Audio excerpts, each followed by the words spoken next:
Welcome back. Well, for many families, redundancy is a real concern as we head into one of the most financially demanding times of the year. And with Christmas just around the corner, there couldn't be a worse time to lose your job. Here to help with some tips to get you through is finance expert Patrick Canion. Patrick, good morning to you. Why are redundancies likely to occur around the Christmas period, firstly?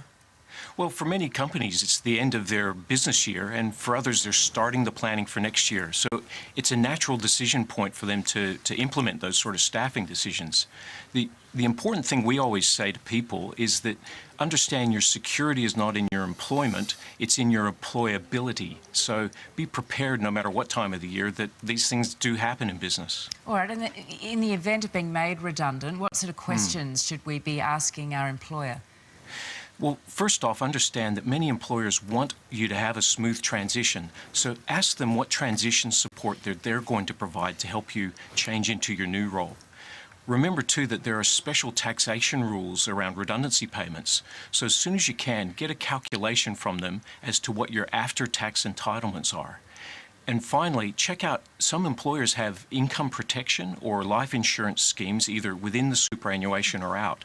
And there's important rules around the transitions of that insurance cover to make sure your family stays protected. Do you know what I reckon? I reckon that it takes a big psychological toll and it causes a lot of stress amongst families, doesn't it? What are some practical tips? It sure does. And look, there's a few things you need to take into account.